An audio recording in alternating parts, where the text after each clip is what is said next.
அவர் வந்து கேட்டார், ஆண்டவரே நரகத்தை எனக்கு கொண்டு காமிங்கன்னு சொல்லி. அப்ப ரொம்ப ஜெபிச்ச பிறகு ஒரு நாள் ஆண்டவர் சரி வா நான் கூட்டு போறேன்னு சொல்லி ஒரு நாள் ஆண்டவர் அவர் அழைச்சிட்டு போனாராம்.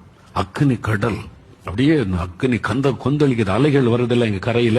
கடலுக்கு உள்ள போனா அமைதியா இருக்கும், பார்த்திருக்கீங்களா? கடல உள்ள போனா கரையில தான் அலை இருக்கும். ஆனா அக்னி கடல்ல எங்க அப்படியே அலை எழும்பிக்கிட்டே இருக்கான், அப்படியே கொதிச்சுக்கிட்டே இருக்கிற அக்னி. அப்படியே அதுக்குள்ள லட்சக்கணக்கான மக்கள் அப்படியே கதறாங்களாம்.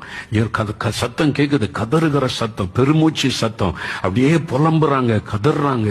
அப்படி சத்தம். ஏன்னா அந்த கடலுக்குள்ள போட்டுட்டா கால் நிக்க முடியாது, தர கிடையாது, அப்படியே மிதக்கணும். அந்த அலை அப்படியே உருட்டிக்கிட்டே இருக்கும். யோசித்து பாருங்க, ஒரு நிமிஷம் கூட இளைப்பாறுதல் இருக்க முடியாது. அப்படியே அக்கனி கடல் கொதிச்சுக்கிட்டு இருக்கிறான். சில இடத்துல பாறை மாதிரி அப்படி இருக்கிறான். சிலர் வந்து அந்த பாறையிலேயாவது கொஞ்சம் இளைப்பாறலான்னு பிடிச்சா அந்த அக்கனி, அந்த அலைகள் வந்து அப்படியே நாக்க மாதிரி சுருட்டி உள்ள இழுக்கிறதாம். இதெல்லாம் பார்த்து அப்படியே கலங்கி கொண்டு, இப்படியா நரகத்துல ஜனங்க கஷ்டப்படுறாங்க அப்படின்னு பார்க்கும்போது ஒரு சத்தம் கேட்குதான், ஜீவானந்தம் அப்படின்னு ஒரு சத்தம் கேட்குதான். என்னடா அது, என் பேரை சொல்லி யார கூப்பிடுறான்? இயேசு. இவங்களை நிக்கிறாங்க. அந்த நரகத்துக்கு வந்து ஒரு கூப்பிடுறா, ஜீவானந்தம் அப்படின்னு சத்தம் போட்டு கூப்பிட்டா, இங்க இருந்து ஒரு ஆள் என் பேரை சொல்லி கூப்பிடுறாங்களே கவனிச்சு பாக்குறாராம்.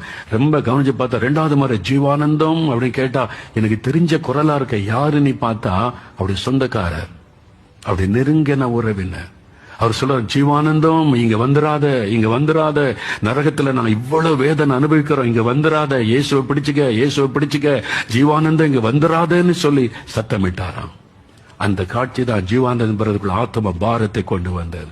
சாகும் வரைக்கும் ஆத்மாக்களுக்காக அழுது அழுது ஜெபிச்சு கிராம சுவிசேஷ அறிவிக்க காரணம் அந்த ஆத்ம பாரம். என் ஜன ஒருத்தரும் இந்த நரகத்துக்குள்ள போயிடக்கூடாதே, என்னை வேற நோக்கம் கிடையாதுங்க. இதுதான் நோக்கம், இதுதான் காரியம்.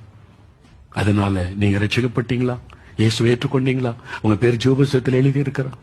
இல்லாட்டா நரகத்தில் அழிஞ்சிருவீங்க ஐயா. அது நித்திய நரகம் ஐயா. இயேசு சொல்லி இருக்கிறார் ஐயா. இது உங்களை பயப்படுத்துவதற்கு அல்ல, இதான் உண்மை.